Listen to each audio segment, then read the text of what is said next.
창세기 28장 10절로 22절까지의 말씀을 함께 봅니다. 창세기 28장 10절로 마지막 절까지. 창세기 28장 10절로 22절.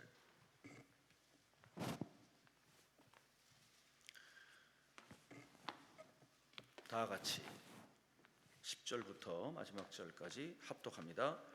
야곱이 브엘세바에서 떠나 하란으로 향하려 가더니 한 곳에 이르러는 해가 진지라. 거기서 유숙하려고 그곳에 한 돌을 가져다가 베개로 삼고 거기 누워 자더니 꿈에 본즉 사닥다리가 땅 위에 서 있는데 그 꼭대기가 하늘에 닿았고 또 본즉 하나님의 사자들이 그 위에서 오르락내리락 하고 또 본즉 여호와께서 그 위에 서서 이르시되 나는 여호와니 너의 조부 아브라함의 하나님이요 이삭의 하나님이라. 내가 누워있는 땅을 내가 너와 네 자손에게 주리니 네 자손이 이 땅에 티끌같이 되어 내가 서쪽과 동쪽과 북쪽과 남쪽으로 퍼져나갈지며 땅의 모든 족속이 너와 네 자손으로 말미암아 복을 받으리라. 내가 너와 함께 있어 네가 어디로 가든지 너를 지키며 너를 이끌어 이 땅으로 돌아오게 할지라. 내가 네게 허락한 것을 다 이루기까지 너를 떠나지 아니하리라 하신지라. 야곱이 잠이 깨어 이르되 여호와께서 과연 여기 계시거늘 내가 알지 못하였도다. 이에 두려워하여 이르되 두렵도다. 이곳이여 이것은 다름 아닌 하나님의 집이요 이는 하늘의 문이로다 하고 야곱이 아침에 일찍이 일어나 베개로 삼았던 돌을 가져다가 기둥으로 세우고 그 위에 기름을 붓고 그곳 이름을 베델이라 하였더라. 이 성의 옛 이름은 루스더라. 야곱이 서원하여 이르되 하나님이 나와 함께 계셔서 내가 가는 이 길에서 나를 지키시고 먹을 떡과 입을 옷을 주시어 내가 평안히 아버지 집으로 돌아가게 하시오면 여호와께서 나의 하나님이 되실 것이요 내가 기둥으로 세운 이 돌이 하나님의 집이 될 것이요 하나님께서 내게 주신 모든 것에서 10분의 1을 내가 반드시 하나님께 드리겠나이다 하였더라. 아멘. 광명시 광호로에 위치한 광은교회 김한배 목사님이십니다. 오늘 본문을 중심으로 영적 민감성을 가지라 라는 말씀으로 말씀을 증거하십니다. 우리 하나님께 영광의 박수를 드립니다. 할렐루야. 할렐루야. 반갑습니다. 오늘 낮에 큰 은혜를 하나님이 주실 줄 믿습니다. 잠깐 기도하죠. 하나님, 은혜를 감사합니다. 우리에게 필요한 은혜와 응답과 축복을 주시려고 복스러운 성산에 올라오게 하신 하나님, 주의 은혜를 기대합니다. 주의 응답을 기대합니다. 주의 치유와 하나님의 이적을 사모하고 기다립니다. 저들이 구하는 대로 응답을 주옵소서. 말씀을 통하여 저들의 문제에 답이 나오게 하시고 말씀 듣고 우리 문제가 말씀 속에서 해결되는 기적이 일어나기를 원합니다. 예배드리다가 하나님의 임재를 체험하게 하시고 예배하는 중에 문제가 해결되게 하시고 예배하는 중에 병든 자가 고침을 받게 하여 주옵시고 하나님이여 우리가 거룩한 세계를 경험하게 하여 주옵소서. 예수님의 이름으로 기도드리옵나이다. 아멘. 할렐루야. 여기를 쳐다보시고 좀 멀지만 앞에 분, 뒤에 분, 옆에 분 보고 오셨으니 큰 은혜 받고 가세요. 시작. 예, 은혜 받고 가야지요. 여러분, 오늘 설교의 제목을 영적 민감성을 가져라. 우리 문제는 내가 해결하는 게 아니고 하나님 손에 달린 줄 믿습니다. 하나님이 해결하면 그냥 간단하고 하나님이 해결해 주지 않으면 풀리지 않습니다. 그래서 우리는 하나님과의 관계를 바로 세우려고 하지요. 여러분, 인생의 행복과 불행은 그래서 대부분 만남에서 이루어집니다. 좋은 만남은 축복이죠. 만남의 축복을 위해서 우리는 날마다 기도해야 됩니다. 여러분, 기도원에 오셔서 하나님을 만나야 되죠. 좋은 강사를 만나서 말씀을 듣고 거기서 내 문제의 답을 찾아야 되죠. 기도하다가 하나님이 하늘 문을 열고 쏟아부어 주시는 은혜를 받으면 그날은 축복의 날인 줄로 믿습니다. 우리가 가정에 가도 만남의 축복이 얼마나 중요한지 몰라요. 제일 중요한 만남은 부부간의 만남이에요. 이 잘못 만나서 얼마나 어려움을 당하는 분들이 많은지 모르죠. 부모 잘 만나야 되고 선생 잘 만나야 돼요. 근데 만나는 삶을 안 살 수도 없어요. 누군가를 만나서 살아가는 게 인간의 삶이잖아요. 그런데 이 만남의 관계를 통해서 우리가 인생을 행복하고 성공적인 삶이 되기도 하지만 잘못 만나서 인간이 실패하기도 하죠. 사람의 만남에는 이 비릿 냄새가 나는, 만나면 만날수록 냄새나고 만나면 만날수록 뒤끝이 안 좋은 그런 생선을 만진 것 같은 만남이 있다고 그래요. 저 인간만 보면 기분이 나빠, 그런 거예요. 두 번째는 만날 때는 좋은데 내가 힘이 없거나 힘이 빠지면 버리는 거예요. 이 배터리 같은 만남이라고 그래요. 배터리는 약이 있을 때는 힘이 있지만 약이 떨어지면 쓰레기잖아요. 인간관계도 그런 만남이 있다는 거죠. 그런데 어떤 만남이 있느냐 하면 손수건 같은 만남이 있다는 거예요. 무슨 얘기냐면 이래요. 너무 힘이 드는 거야. 그러면 누군가가 와서 땀을 닦아주고 위로를 해주죠. 이런 사랑의 만남이에요. 그리고 슬플 때 눈물을 닦아줘요. 어려울 때 함께 해주죠. 여러분, 이런 만남이 있는 개인, 가정, 교회는 행복한 줄로 믿습니다.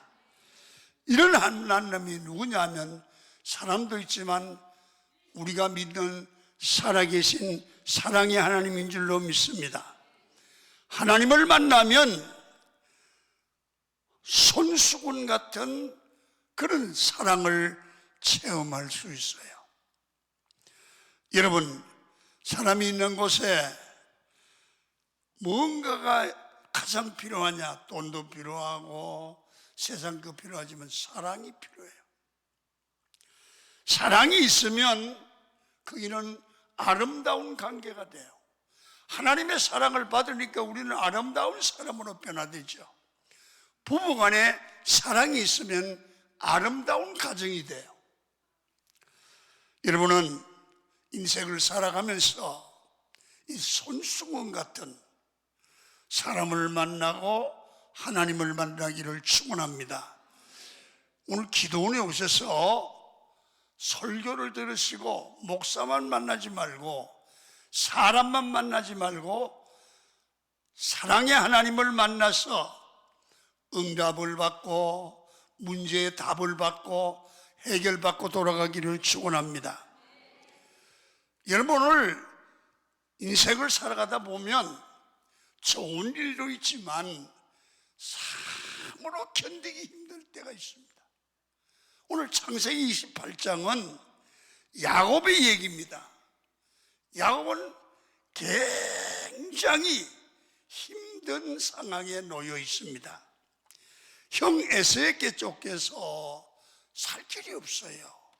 그래서 외삼촌 라반의 집으로 도망을 가는 겁니다. 오늘 본문은 아버지 어머니 집을 떠나서 형 에서의 손길을 피해서 외삼촌 라반의 집으로 가다가 강야, 베델 강야에서 잠을 자는 거예요. 날이 어두워서. 여러분 나그네 있잖아요. 이 강야에서 하늘을 지붕 삼고 돌을 비계 삼아 자는 야곱의 모습을 보십시오. 지붕이 없는 집에서 강야에서 누워 자는데 만갑이 교체하는 거예요.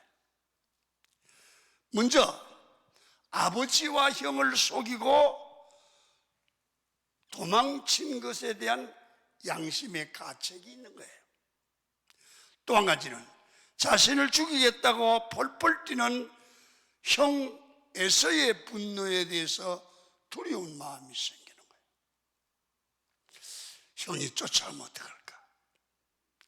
또 새로운 환경에 대한 두려움, 그리고 가족에 대한 그리움, 혼자 떨어져 있는 것에 대한 외로움도 가득했을 겁니다. 이 야곱은 이런 어려운 모든 문제를 풀어야 되는데 삶의 문제예요. 이런 문제를 가슴에 안고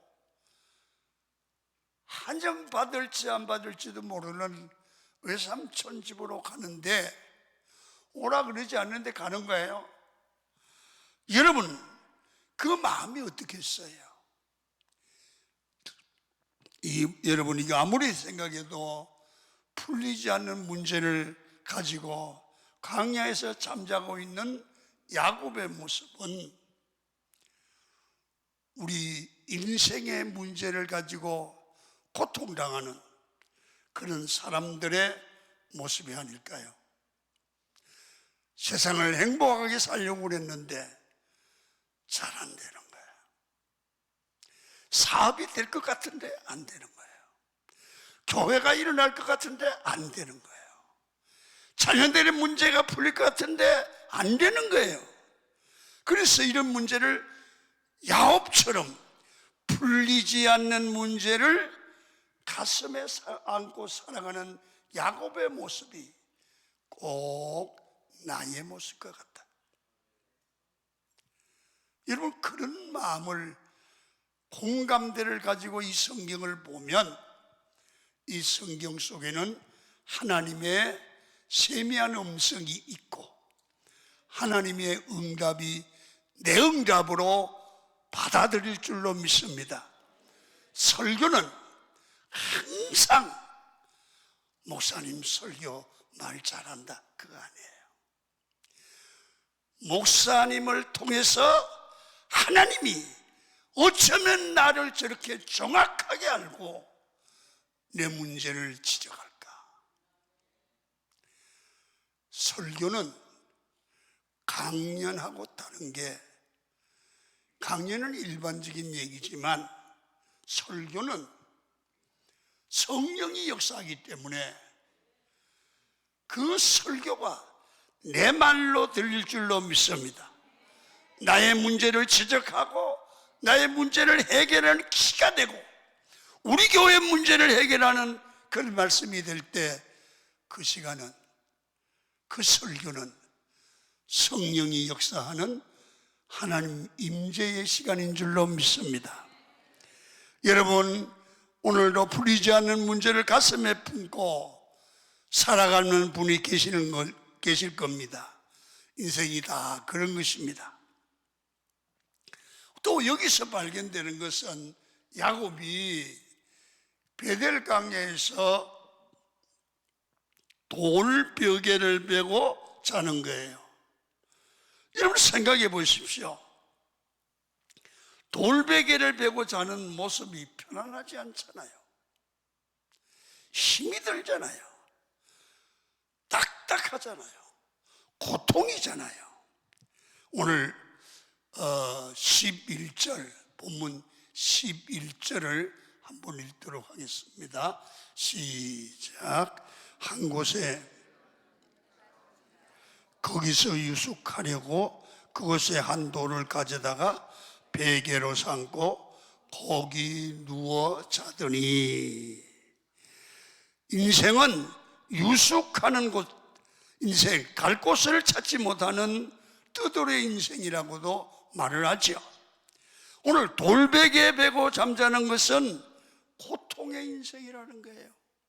인생이 내일이면 좀 나을까, 모레면 좀 나을까, 그러고 살아가는데 가보면 또 문제가 있습니다. 여러분, 그래서 우리 힘으로 해결이 안 되기 때문에 우리 성도들은 내 힘으로 안 되는 문제를 해결해 줄 수 있는 답이 내게 있지 않고 내가 믿는 하나님께 있는 줄 믿으시면 아멘. 그래서 하나님께 기도하는 거예요. 그래서 기도원에 오는 거예요. 그래서 말씀 들어야 되는 거예요. 그래서 주님께 기도하는 거라고요. 이렇게 베델 강야에서 정말 힘들게 돌베개를 베고 사는 야곱에게 자기는 혼자인 줄 알았어요. 자기는 버림받은 줄 알았어요. 근데요, 사람은 버린 것 같았지만 그 외로움 가운데 끝까지 버리지 않고 사랑하시는 하나님이 계신 줄로 믿습니다. 외로운 곳에, 힘드는 곳에, 여러분 돌베개 베고 자는 것처럼 아픈 그때 하나님이 찾아오셔서 만나주신 줄로 믿습니다. 여러분요, 우리가 예수 믿잖아요. 예수 믿는데 내가 장로인데 목사인데 내가 권사인데 집사인데 내가 기도하는데 11조 하는데 왜 나를 이렇게 아프게 둘까? 왜 문제를 풀어주지 않을까? 왜 우리 교회는 부흥이 되지 않을까? 이런 분들이 있잖아요. 어쩌면 하나님이 없는 것 같이 느껴질 그때 하나님은 나에게 가장 가까이 계시는 줄로 믿습니다. 나를 합력하여 선을 이루게 하시는 하나님이 내 곁에 서서 보시면 나를 더 큰 사람, 더 믿음의 사람, 복받을 사람으로 만들어가기 위해서 훈련하고 계시는 줄로 믿습니다. 야곱을 버린 게 아니에요. 여러분, 오늘 앰프실 필요하면 좀 넣어주세요. 12절 13절 읽겠습니다. 시작. 꿈에 본적 땅 위에 서 있는데 그 꼭대기가 하늘에 닿았고 또 본적 그 위에서 오르락내리락 하고 또 본적 여호와께서 그 위에 서서 이르시되 나는 여호와니 너희 조부 아브라함의 하나님이요 이삭의 하나님이라. 혼자라고 생각하고 하나님이 나를 버렸다고 생각하는 그때 하나님이 찾아오신 거예요. 하나님이 만나주신 거예요. 여러분, 가정에서 문제가 있고 교회에서 우리 해도 해결이 안 되고 힘들고 그래서 기도원 가야겠다. 그래 오신 분도 여기 있을 거예요. 여러분, 오늘이 베델 광야에서 하나님을 만난 야곱처럼 강난 금식 기도원에서 살아계신 하나님, 내 하나님을 만나기를 축원합니다. 우리가 믿는 하나님은 우리가 힘들 때 찾아와 주셔서 우리에게 위로하고 약속하고 우리를 새 힘을 주시는 줄로 믿습니다. 야곱이 먼저 하나님을 찾아간 것이 아니라 하나님이 먼저 야곱을 찾아오신 거예요.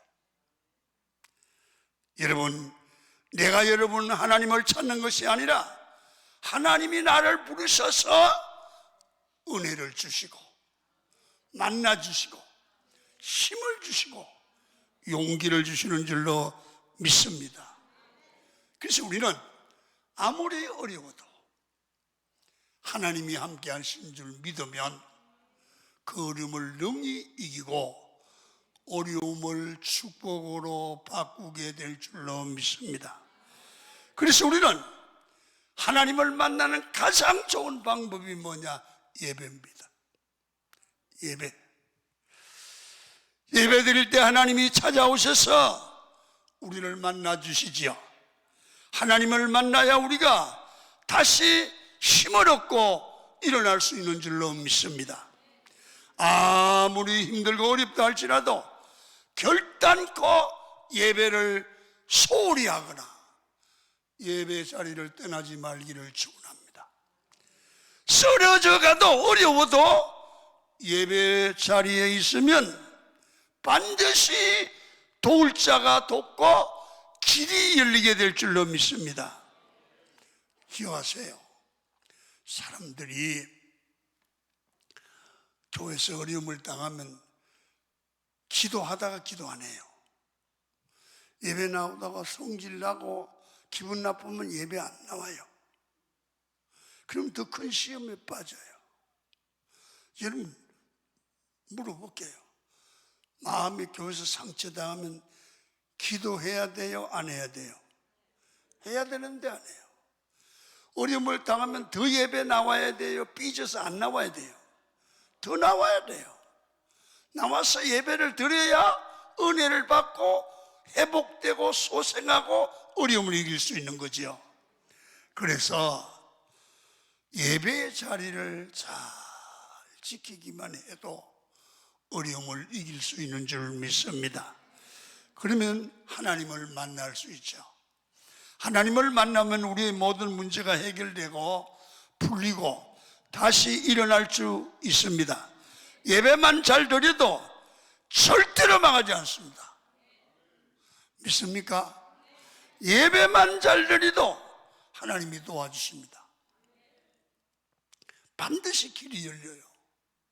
안 되거든 계속 예배하세요. 그러면 하나님이 길을 열어 주시는 거예요. 자, 자기가 아버지나 형을 피해서 도망을 가다가 강야 베델에서 돌을 베고 잠을 자는 야곱이 참 힘들고 외로워서 얼마나 속으로 울었겠습니까? 그 혼자라고 생각한 야곱에게 그 밤에 하나님이 찾아오셨어요. 찾아오셨는데 사닥다리가 놓이고 하나님이 말씀을 하시고 천사들이 오르락내리락 하는 거예요. 자, 그러면 하나님이 찾아오셔서 야곱을 만나주는데 뭘 하셨냐? 약속하십니다. 야곱아, 내가 너와 함께 한다는 거예요. 여러분, 정말 사람이 힘들 때, 어려울 때 기도 많이 하고 이런 강남 금식 기도원이나 교회 예배에 가면 이상하게 하나님께서 내게 말씀으로 위로하세요. 이상하게 내 마음에 길을 열어보세요. 소망이 생기게 해요. 이상하게 하나님께서 내게 확신을 주시는 줄로 믿습니다. 야곱이 절망하고 있을 때, 혼자라고 생각할 때 하나님이 오셔서 약속을 하는 겁니다. 여러분, 오늘 여기 약속을 하는 이유가 뭘까? 사랑하기 때문에 약속합니다. 사랑 없이 약속하지 않습니다. 사랑하면 이상하게도 일방적인 약속도 합니다. 사랑에 빠지면 상대가 요구하지 않아도 약속하고 싶어지는 겁니다. 여러분, 부부간에도 보면 이렇게 보면 다른 여자분이 가지고 있는 게 예뻐 보여요. 그러면 나도 우리 아내를 사랑하니까 하나 사줄까? 사주고 싶어. 근데 나는 그러는데 그 여자는 안 해. 이상해. 여러분요, 어떤 성도는 설교를 듣고 은혜를 받지 않음? 목사님 정말 사랑한대. 그러면서 뭐라 그러냐면, 목사님 노트북 사줄까요? 언제 사줄 건데? 돈 벌면 사준대. 10년 넘었는데 아직까지 안 사왔어요. 어떤 사람은 벤츠 사준대, 은혜 받았다고. 아직도 안 들어왔어.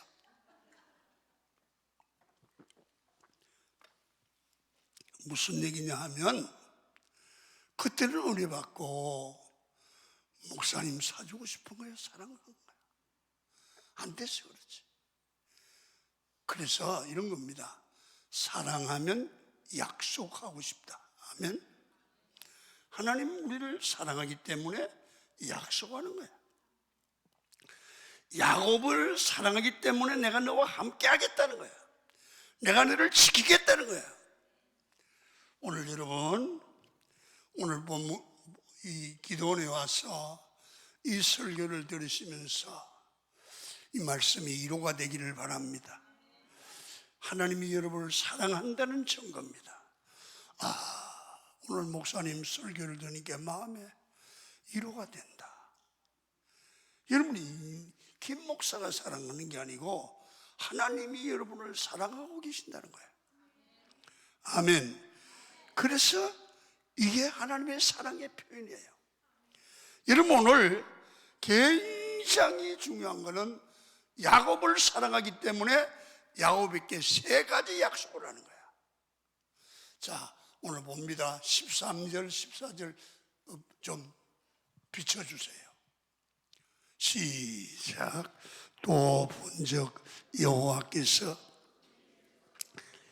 나는 여호와니 너희 조부 아브라함의 하나님이요 이삭의 하나님이라. 네가 누워있는 땅을 내가 너와 내 자손에게 주리니 내 자손이 땅의 티끌같이 되어 내가 서쪽과 동쪽과 북쪽과 남쪽으로 퍼져나갈지며 땅의 모든 족속이 너와 내 자손으로 말미암아 복을 받으리라. 첫째, 야곱아, 내가 네게 땅을 주겠다. 땅을 주겠다. 두 번째, 자손이 번성하겠다. 땅은 물질이라면 자손은 영적 번성입니다. 그 다음에 복의 근원이 되리라. 관계의 축복입니다. 그래서 너와 만나는 모든 사람들이 너로 말미암아 복을 받게 될 것이다. 하나님은 약속을 주시고요, 축복해 주시는데 야곱의 전 삶의 영역에 하나님이 책임지고 복을 주시겠다는 거예요. 여러분들도 예배를 통해서 하나님이 전 영역에서 하나님의 놀라운 은혜와 약속과 축복이 부어지기를 축원합니다. 여러분, 하나님이 은혜를 주시고 부어주시면 내가 감당하지 못하는 은혜와 복을 받게 돼요. 여러분, 기도원에 오셔서 그냥 놀다 가면 안 돼요. 밥만 잡수고 가면 안 돼요. 은혜 받고 가야 돼요. 주님을 만나고 가야 돼요. 주님의 약속을 체험하고 가야 돼요. 그래야 되는 거예요. 여기 기도원에 와서 재미있는 얘기 이런 거 필요 없어요. 강사가 참 재미있더라. 설교는 재미가 아니에요. 하나님의 의도를 받고 하나님의 약속을 받아야 될 줄로 믿습니다. 저 말씀이 하나님이 내게 주시는 약속이다, 그 말이야. 주의 음성을 들어야 돼요. 이 재미있는 데가 아니에요. 이거는 은혜 있는 곳이요. 하나님의 섭리와 의도를 깨달아야 돼요. 하나님이 야곱을 3가지 복을 주신다고 그랬어요. 자, 그리고 나서 두 번째는 하나님이, 이 말은 삶의 야곱의 삶의 전 영역에 구원 그리고 축복을 주신다는 거예요. 여러분, 구원이 뭡니까? 우리 삶의 전 영역에 하나님이 주시는 복이고 도우심입니다. 죄에서 구원합니다. 가난에서 구원합니다. 질병에서 구원합니다. 저주에서 구원합니다. 악한 마귀의 세력에서 구원할 줄로 믿습니다. 그래서 구원은 우리가 이 땅에 살다가 여러분 죄사함 받고 천국 가는 건 당연하지요.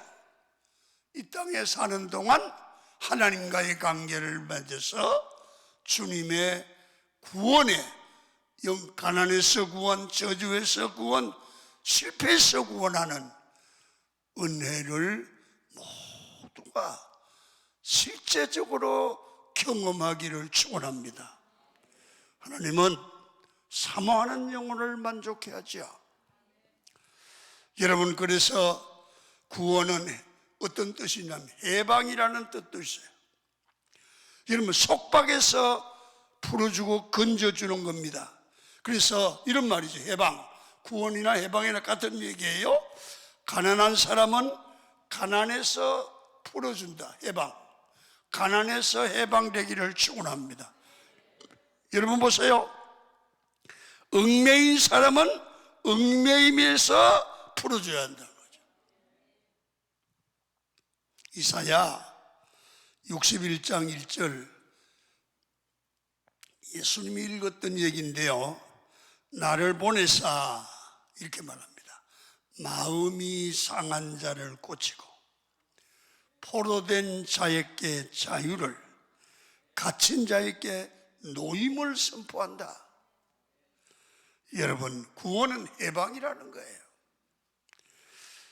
우리는 죄의 종로라고 있을 때 죄에서 해방시켜 주시는 겁니다. 십자가의 능력은 죄의 종로라는 데서 해방시켜 주는 능력입니다. 그러면서 참된 구원이 뭐냐? 삶의 모든 영역에서 구원해 주는 거예요. 해방시켜 주는 거예요.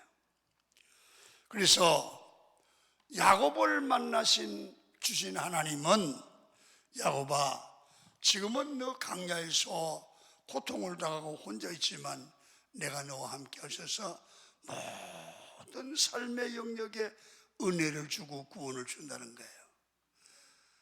아멘 좀 해요. 오늘 여기서 응답받고 가면 여러분의 삶의 전 영역에 하나님의 임재와 구원의 역사가 일어나기를 축원합니다. 전역에 묶인 것에서 풀어주는 은혜죠. 야곱이 하나님을 만나서 하나님께 받은 약속이 무엇입니까? 모든 영역에서 너희를 구원해 주리라. 그래서 여러분들, 예배를 통해 참된 해방과 구원의 역사가 먼저 우리 영에서부터, 마음에서부터 자유가 일어나기를 축원합니다. 하나님께서 야곱의 모든 영역에 개입하시겠다는 겁니다. 약속하신 후에 약속대로 여러분 그를 하나님의 복받은 사람으로 만들어가는 겁니다. 여러분, 물질적으로 야곱은 능히 감당하는 실력 있는 부자가 되도록 만들었어요. 야곱은 아주 부자 돼요. 그리고 영적으로는 하나님의 은혜를 담을 수 있는 믿음의 사람이 되죠. 그리고 결국은 야곱이 변하여 이스라엘이 돼요. 관계에서도 많은 사람을 복받게 하는 사람으로, 축복의 통로로 다듬어 가시고 훈련하시는 겁니다. 여러분, 이런 사실을 예수 믿는 사람들은 반드시 알아야 돼요. 그래서 여러분, 바울이 그걸 터득하고 이렇게 말해요. 로마서 8장 28절에 우리가 알거니와 하나님을 사랑하는 자, 그의 뜻대로 부르심을 입은 자들에게는 모든 일들이, 모든 사건들이 합력하여 선을 이룬다. 여러분, 합력하여 선을 이루신다는 것은 살아보지 않고서는 이해할 수가 없지요. 무슨 얘기입니까? 순간순간의 과정을 통해서만 알 수 있는 것이 아니라 우리 하나님은 살아보면 고난도 어려움도 힘든 일도 버림받은 것 같을 때도 저 말할 수 없는 절망감 같은 사건도 모든 것이 나중에 보면 복이 되고 선한 역사가 되더라고요. 저는 인생을 살면서 그런 경험을 많이 했습니다. 제가 20대 제가 지방에서 서울로 왔죠. 와서 한 8년 정도는 죽으라고 생각했어요. 사업도 하고 공직도 들어가고 공무원도 하고 회사 생활도 하고 장사도 하고. 근데 얼마나 안 되느냐 하면 한 1년 하면 망해요. 또 옮겨. 한 8개월 하면 또 망해요. 알만 하면 안 되는 거야. 그런데 우리 아버님이 지금 세상 떠났지만 이렇게 말하는 거예요. 야 이놈아, 우물을 파도 한 우물을 파야 물이 고이지. 너 같은 놈은 1년도 못하고 홀딱 바꾸고 뭐가 되니 이놈아. 이렇게 욕을 한마디 할게. 우리 아버지가 한 욕이 내가 한 거네. 어떤 년이 너한테 시집 올는지 그 년은 죽었다 이러는 거야. 우리 아버지 한 얘기예요. 근데 내가 가만 생각해도 아버지 말이 맞아요. 생각해 보세요. 1년도 못하고 홀딱 망하니까 어떻게 되겠어. 그런데 내가 생각해도 진짜 희망이 없는 놈이야. 내가 생각해도 내가 장가가지 말아야지 남의 여자 데리다가 죽으라고 고생시킬 것 같아서 별 생각을 다 했어요. 근데 갑자기 은혜 받고 여러분 이상하게 목회길이 열리는데 신학교 다니는데 나보고 예배를 드리달라고 해서 갔는데 제일 처음 설교를 했는데 몇 명 안 되지만 그 사람들이 오늘 받은 거야. 그래 나보고 저녁 예배 드리달래. 그래 다음 주일 또 오래. 그래서 하다 보니까 교회가 된 거야. 그게 우리 교회거든. 근데 한 2, 3년 지나면서 이제 교회가 막 폭발적으로 뽕되는데 그때 내가 알았어요. 내가 직장에서도 망하고 뭐 이렇게 장사도 망하고 이장사 지장사 가보고 해요. 이게들이 다 목회하는 데 필요한 거야. 만나보면 사업 망한 사람하고 얘기하면 나도 할 얘기가 있어. 나도 망해봤잖아. 공무원하고 얘기하면 나도 공무원 해봤잖아. 그리고 회사에서 갈등 일으키는 거 나도 해봤잖아. 와, 그때 깨달아지는 게 이거예요. 하나님은 손해보지 않는다. 나는 그때 몰랐지만 그 고난이, 그 저주가, 그 실패가 하나님이 계획한 일이에요. 그것 때문에 우리 강은 교회를 목회할 수 있도록 나를 훈련하는 과정이었어요. 못 알아들어서 가만히 있는 거요. 아멘을 모르는 거요. 공감이 가면 좀 아멘이라도 해야지 나만 소리 질러야 돼요? 어서 오신 분들이야. 그러니까 여러분 그때는 나는 원망했어요. 근데 원망할 일이 아니라 따라합니다. 하나님의 사람은 크게 또박또박 하나님의 사람은 모든 일이 합력하여 선을 이룬다. 내가 보기에는 이게 어려움도 그게 복이 된다니까. 하나님이 일하는 데 도움이 된다니까. 실패도 도움이 된다니까. 우리 집사람이 췌장암이 걸렸어요. 그래서 지금 8년 만에 완치 판정을 받았어요. 대단하죠? 내가 더 힘들어요. 환자보다 내가 더 힘들어.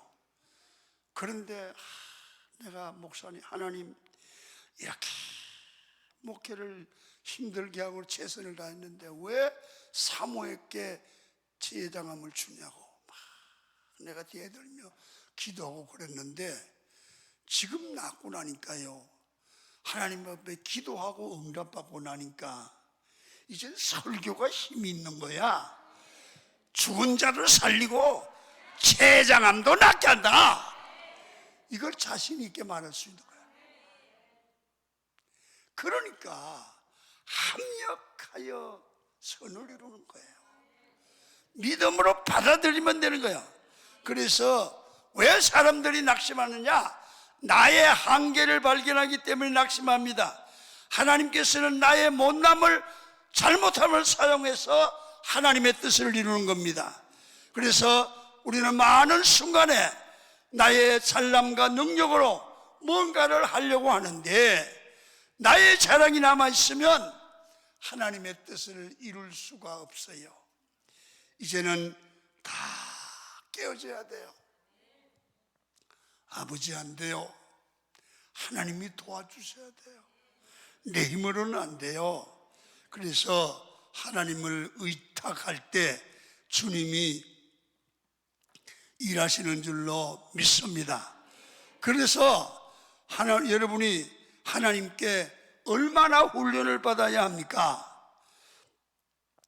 내가 네게 허락한 것을 다 이루기까지 하나님이 너를 떠나지 않는다고 말씀합니다. 이 말은 하나님이 나를 떠나지 않는다고 하지만 다른 말로 말하면 내가 너를 하나님 수준에 올라올 때까지 훈련하겠다는 거야. 하나님이 우리를 그냥 축복하면 안 돼요.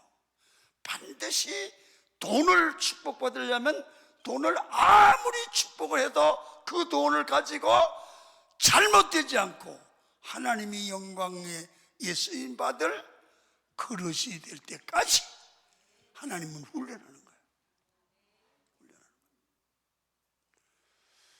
제가요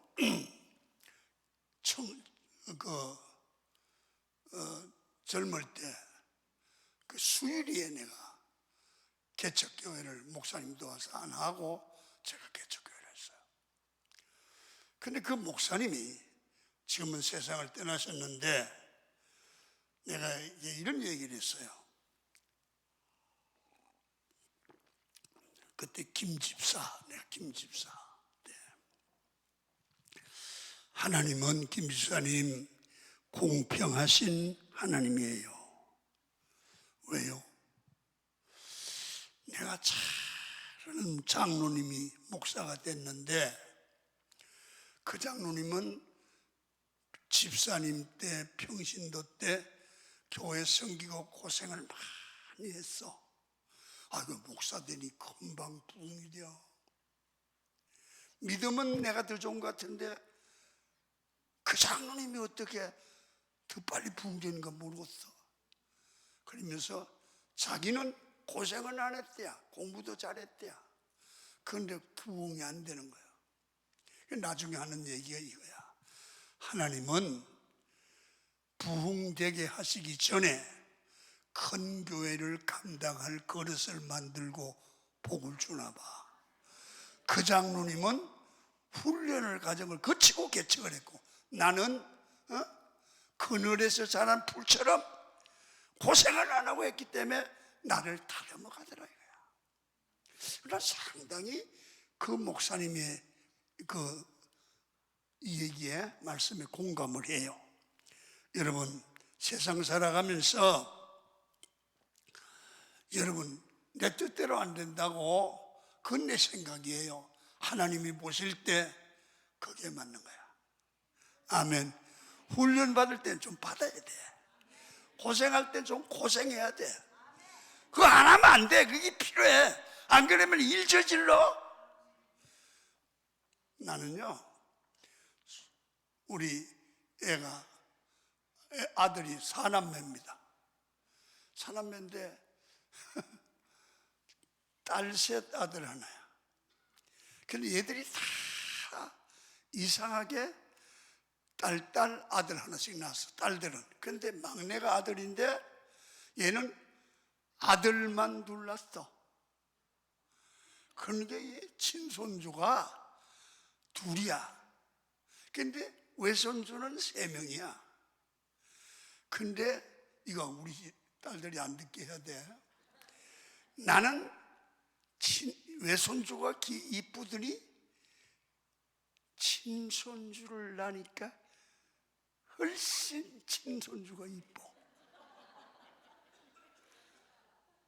전에 내가 우리 친구 목사가 물어, 야, 김 목사, 너 친손주 있어? 없어? 야, 이마, 외손주는 남이여? 아, 외손주도 이뻐. 그랬더니 친구 목사가 그러냐, 나 봐라, 친손주는 그냥 이쁘고, 외손주는 그냥 이쁘고 친손주는 짜릿하고 이쁘다. 그러는 거요. 근데 지금 나 보니까 짜릿해. 그런데요, 친손주를 보면 사랑이 간다. 사랑이 가면 아깝질 않아. 뭐든지 해주고 싶어. 핑계를 찾아. 근데 손주만 이쁜 게 아니야. 며느리도 이뻐. 왜? 이쁜 손자를 낳아줘서. 딸만 낳았으면 덜 이뻤을지도 몰라. 그래서 우리 집 사람이 난리를 쳐요. 어쩌고 저쩌고. 여보, 그냥도 저런 이쁜 손자 낳아줬는데 얼마나 이쁘노? 나보고 저래서 사람이 버리장머리를 못 고친대. 여러분, 무슨 얘기냐 하면 우리 안에 우리의 시각을 바로 가지고, 믿음의 시각을 가지고 보면 아들도 이쁘고 며느리도 이쁘고 손주도 이쁜데 그래도 나하고 가까운 친손주가 더 이뻐. 여러분, 하나님은 우리를 친손주처럼 사랑해요. 그래서 자기 친손주는 할아버지 내가 보니까 잘못하는 건 안 보이고 잘한 것만 보여. 그게 뭐냐? 사랑이요. 아멘.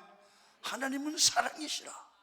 사랑의 눈으로 보면 좋은 것만 보인단 말이야. 그래서 여러분들은 하나님의 사랑받는 하나님의 사람들이 되어서 여러분들이 함께 하시는 하나님이 항상 약속대로 구원을 이루어가는 전인적 구원이 삶 속에 이루어지기를 축원합니다. 세 번째는요, 야곱에게는 더 성장할 수 있는, 다시 말하면 하나님의 축복을 받을 수 있는 그릇들이 준비된 거야. 사람이요, 보면 복 받을 사람이 있어요. 뭐 얼굴이 생긴 게 아니라 마음이 복을 받게 생겼어. 여러분, 오늘 본문에 야곱은 보니까 영적으로 굉장히 민감한 사람이에요. 우리도 예수 믿고 하나님의 자녀라면 우리의 영적 민감성을 회복해야 돼요. 무슨 얘기입니까? 에서는 하나님의 축복인 장자권의 중요성이 얼마나 큰지를 몰랐어요. 은혜의 중요성이지요. 그러나 야곱은 장자권의 축복이 얼마나 중요한지를 알았다는 겁니다. 하나님의 은혜를 받는 게 얼마나 중요하냐. 우리는 보통 야곱에 대해서 약점들을 얘기합니다. 훔치고 속이고 이렇게 얘기하는데, 여러분, 야곱은 그런 약점이 있었지만 하나님의 은혜를, 하나님의 축복을 귀한 줄로 아는 영적 민감성을 보고 하나님은 야곱을 사랑하는 거예요. 사랑하는 거예요. 자, 히브리서 12장 16절에 보면 이런 얘기가 납니다. 금방 띄울 수 있으면 좀 띄워주세요. 엠포실 시작. 음행하는 자와 한 그릇 음식을 위하여 장자의 명분을 판 에사와 같이 망령된 자가 없도록 살피라. 오늘 이게 보면 에사를 향하여 망령된 자다. 무슨 얘기입니까? 영적 가치를 몰랐다. 은혜의 가치를 몰랐다. 여러분, 죽 한 그릇을 하나님의 축복권과 바꿨다는 거죠. 영적인 가치. 그래서 사람이 돈이 많거나 세상 힘이 있는 것이 다가 아니라 영적인 민감성을 가지고 은혜 받는 게 중요한 거예요. 여러분, 그래서 여러분 예배 드리는 소중함, 말씀 듣고 우리 삶이 영성을 가지는 게 중요함, 성령 충만한 은혜를 받는 게 중요함을 알아야 됩니다. 여러분, 야곱은 도덕적으로 완벽하지 않지만 영적인 가치를 알았습니다. 하나님의 인도함을 받는 삶, 하나님만 의지하는 삶이 얼마나 중요한지를 알았어요. 그래서 우리는 세상적인 가치보다 영적인 가치, 하나님 앞에 사는 이 삶의 가치를 소중한 줄 알아야 돼요. 저는 교회를 개척하고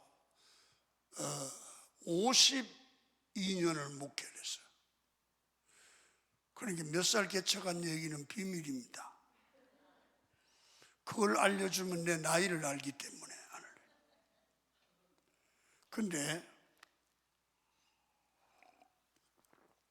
제가 나이를 먹고 지금 은퇴를 했어요. 나는 은퇴를 했는데 보니까 구석구석 하나님이 나를 축복했어요. 아멘. 지금 돌아보면 야, 하나님이 은혜를 주신 게 대단하구나. 은혜가 안 있으면 나는 존재할 수 있다.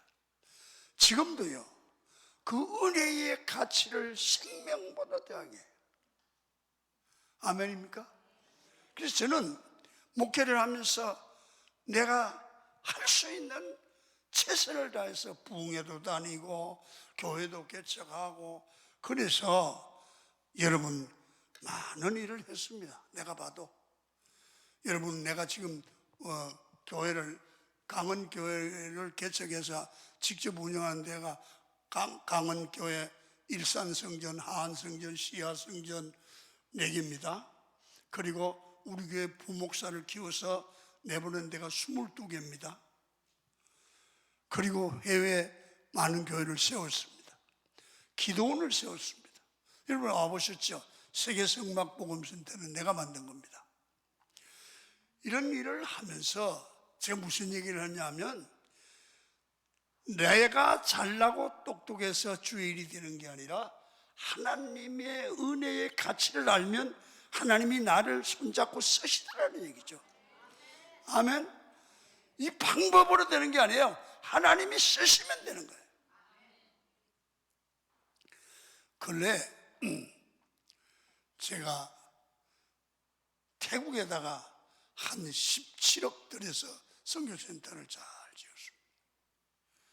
난 그거를 지을 생각도 안 했는데 하나님께서 지을 수 있는 환경을 만들어줘서 중공을 끝냈어요. 지난 올 1월 달에, 25년 1월 달에 50명의 장로들이 가서 그 선교센터에서 세미나를 하고 왔죠. 모두 놀라는 거야. 그래서 이런 얘기예요. 하나님이 하셨습니다. 하나님이 하셨습니다. 근데 그런 일들을 하고, 우리는 내가 언로로 나면 이임을 했습니다마는 이임할 때 빚이 1원도 없이 물려줬어요. 큰일하고. 제가 무슨 얘기를 하느냐 보세요. 영적 가치를 알고 예배의 가치를 알고 거기다가 생명을 던지면 하나님이 나를 책임진다, 그 얘기를 하려고 그러는 겁니다. 그래서 영적인 민감성을 가져야 돼요. 야곱처럼 하나님의 은혜의 소중함을 알아야 돼요. 두 번째는 뭐냐 하면 16절을 한번 읽겠습니다. 16절 엠프실 시작.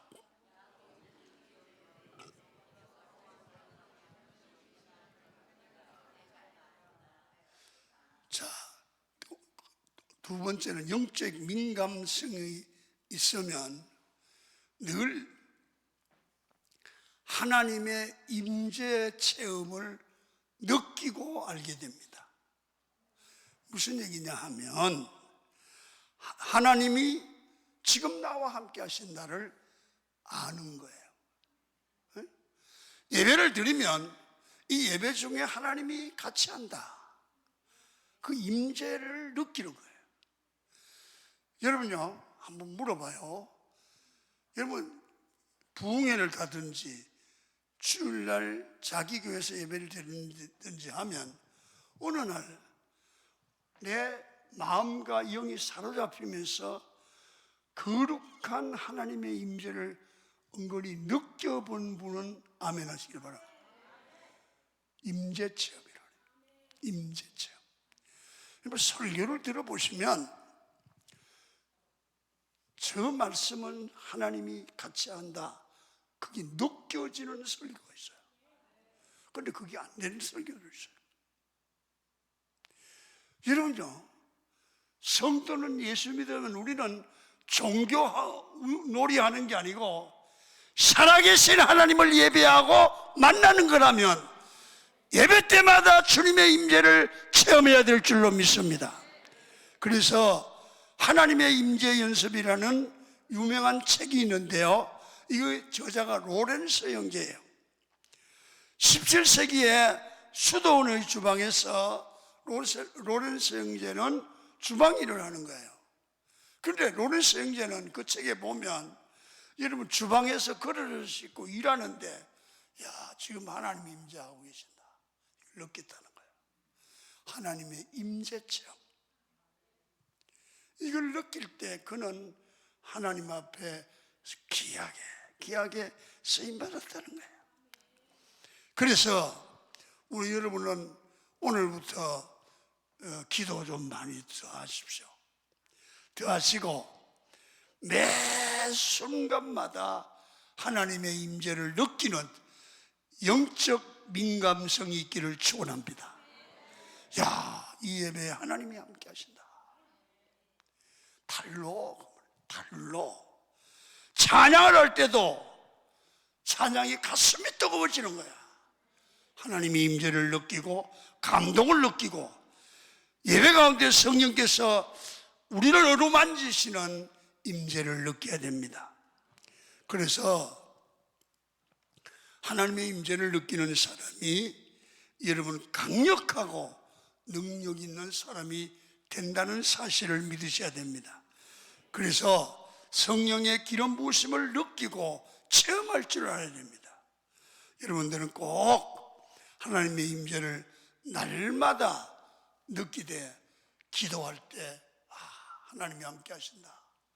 예배 드릴 때 찬양할 때 늘 임재를 느끼는 그런 사람이 되면 세상을 승리할 줄로 믿습니다.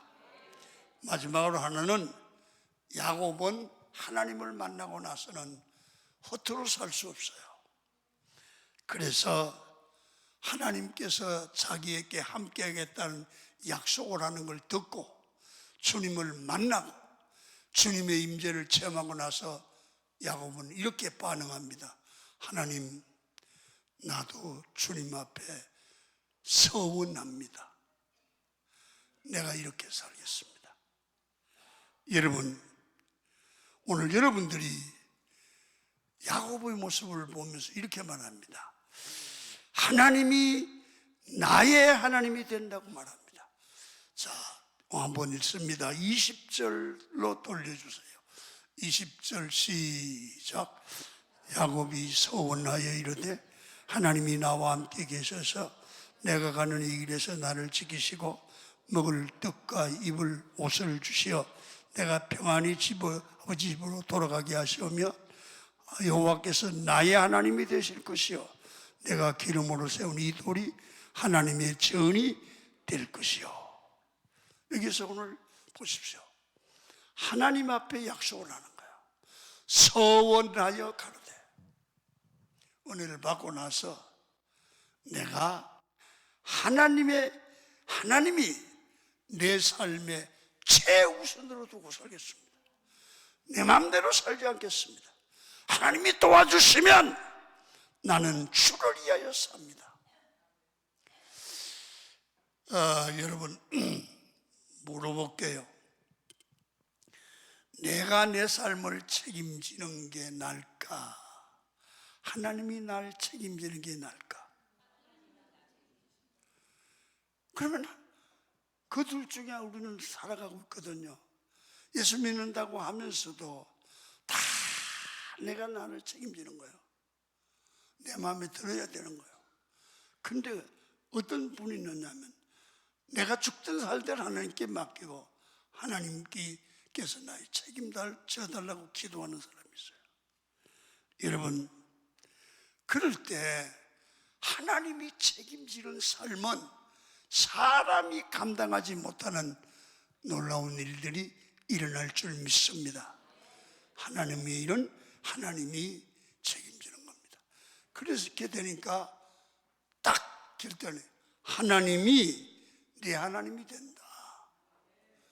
그러면 따르는 게 결단이 나왔어요. 첫째 뭐냐면 내 것과 주의 것을 분별하며 살겠습니다.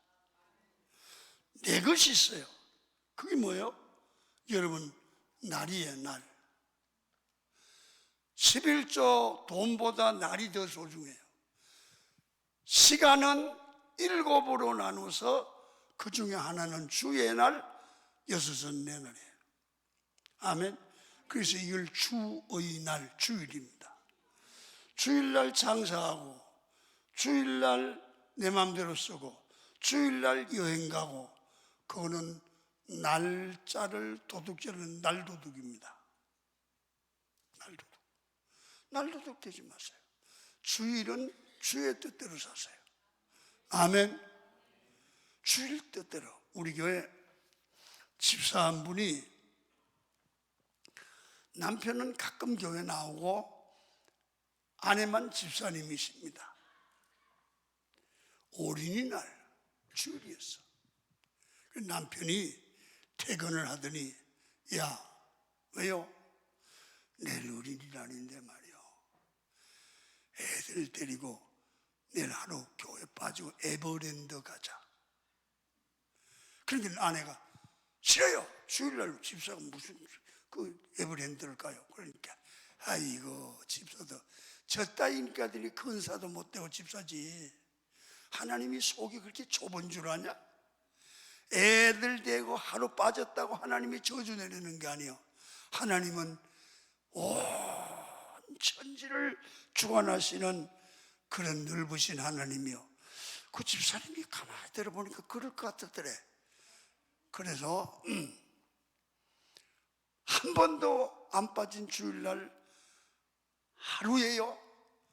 그렇게 얘기하고 아침에 일찍 일어나서 김밥 싸가지고 새벽 기도 갔다 오는 집사님들이 볼까봐 도망을 나왔어. 자연농원 앞에 가가지고, 에버랜드가 자연농원이요. 그래 가가지고 이제 사람이 얼마나 많던지, 그래서 들어가서 입장을 하니까 막 가슴이 콩닥거리는데 막 큰일 날 것 같더래. 그래서 남편 보고 놀러 오는 날 안 간다고. 그래서 나무 밑에서 기도를 하는 거야. 이제 교회는 못 가고 주일날 아버지 죄송합니다. 잘못했습니다. 다시는 안 그러겠습니다. 시간을 보니까 11시가 돼서 아이고 목사님 묵도하겠구나. 아이고 본문 읽겠구나. 아이고 장로님 설교 기도하겠구나. 종일 정신도 굶고 신랑하고 애들하고는 타는 것 타고 놀고 집사님 벌써 입이 이만큼 나가 있으니까 남편이 야 빨리 가자 빨리 가자, 저녁 예배는 가야지, 하나님한테 야단한 마치 남편이 그러더래. 그래 와서 이제 저녁을 먹었는데 남편이 주머니에서 10,000원짜리 거 내가 야 저녁 예배 가서 하나님 보고 미안하다고 그래라. 그리고 10,000원을 주더래. 그래서 나한테 와서 고백을 하는데 아이고 목사님 주일 하나 빠지고 죽는 줄 알았대. 이게 뭐예요? 영적 민감성이 있는 사람이에요. 빠지도 그 정도 마음은 가져야 되는 거예요. 아멘. 아무렇지도 않은 거야. 막 야 빠지는 게 더 재미있더라. 그건 날도둑이야. 주의 날을 빼앗지 말고 주님의 날은 주의 것으로, 내 날은 내가 돈 벌어. 여러분 주일날 이래가 돈 번 거는 건물 묻혀서 나가. 주일날은 거룩하게. 그 다음엔 돈이야. 돈은 열로 나눠서 하나는 주의 날, 주의 것, 하나는 내 것이야. 이걸 내가 주의 것과 내 것을 구분하겠습니다. 이게 하나님께 하신 약속이에요. 이런 영적 민감성을 가지니까 생활이 구분이 되는 거예요. 내 것과 주의 것, 내 날과 주의 날, 내 중심과 하나님의 중심, 내 시간과 하나님의 시간. 이걸 구분할 줄 아는 게 그리스도인이에요. 여러분 오늘 말씀을 마치겠습니다. 우리는 영적으로 민감하면 내가 사는 문제, 먹고 입는 문제는 내가 책임질 일이 아니에요. 하나님이 책임지는 거예요. 하나님이 절대로 안 굶겨요. 하나님이 절대로 가난하게 두지 않아요. 주의 뜻대로만 사십시오. 복받을 믿음의 사람이 되십시오. 나머지는 하나님이 책임지는 거예요. 그래서 매사를 하나님께 복받는, 그는 복받을 믿음의 마음과 그릇을 가지시기를 축원합니다. 말씀을 마치고요 헌금 드릴 텐데, 기도원에 이렇게 나도 기도원을 하는데 기도원이 너무 힘들잖아. 그러니까 다들 헌금을 좀 내놔요. 기도원을 혼자만 그러니까 좀 내놔서 기도원이 얼마나 힘든지 몰라. 그리고 이 정도 되면 전기세만 해도 수천만 원이야. 와, 전기세 비싸. 그래서 여러분들 기도원에서 은혜 받고 발자국 치잖아. 그래 헌금만 좀 하셔서 기도원을 기도로 돕고 물질로 돕기를 축원합니다. 두 손을 한번 번쩍 드십시오. 주여 우리에게 영적 민감성을 주옵소서. 우리를 새롭게 하여 주옵소서. 하나님 도와 주옵소서. 주여 세 번 부르고 통성으로 기도합니다. 주여